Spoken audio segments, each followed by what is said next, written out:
মা যেহেতু বুকের দুধ খাওয়াচ্ছে, তাহলে মার যেহেতু একটু ঠান্ডা কাশি ছিল, বা মা যেহেতু হয়তো অ্যালার্জি জাতীয় কোনো খাবার খেয়েছে, তাহলে বা অন্য কোনো খাবার খেয়েছে যে বাচ্চার অ্যালার্জি হয়েছে বা ডায়রিয়া হয়েছে, তখন আমাদের মাথায় একটা প্রথমেই প্রশ্ন আসে যে বুকের দুধ কি বন্ধ করে দিব কিনা।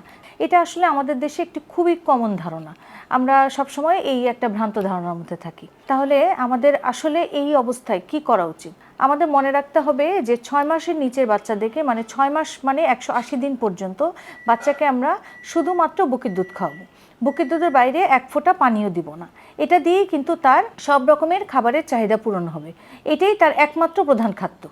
এটা দিয়েই তার সব কিছু, পানির চাহিদা, পুষ্টির চাহিদা সব কিছু পূরণ হবে। এবং আমরা জানি যে বুকের দুধ খাওয়ালে কিন্তু বাচ্চার ঠান্ডা কাশি, নিউমোনিয়া বা পেটের সমস্যা, অ্যালার্জি, এগুলো সব কিছুই অনেক কম হবে। তারপরেও কিন্তু বিভিন্ন সময় ওয়েদার চেঞ্জের কারণে বা যে কোনো কিছু কারণে অনেক সময় বাচ্চাদের দেখা যায় ঠান্ডা কাশি লেগে যেতে পারে। অনেক সময় বিভিন্ন কারণে বাচ্চার হয়তো শরীরে কোনো অ্যালার্জি হতে পারে। সেটা কিন্তু অন্য যে কোনো কারণে হতে পারে। আপনি যে কোনো একটা কাপড় চোপড় থেকে অ্যালার্জি হতে পারে, বা আপনি একটা লোশন বা তেল ইউজ করেছেন সেটা থেকেও হতে পারে। সেটা যে মায়ের বুকের দুধ থেকে হচ্ছে এটা কিন্তু কোনো কথা না। এই জন্য যে কোনো অবস্থাতেই আমরা মায়ের বুকের দুধ খাওয়ানো চালিয়ে যাব, যেহেতু 6 মাসের নিচের বাচ্চাদের এটাই হচ্ছে তার একমাত্র প্রধান খাদ্য।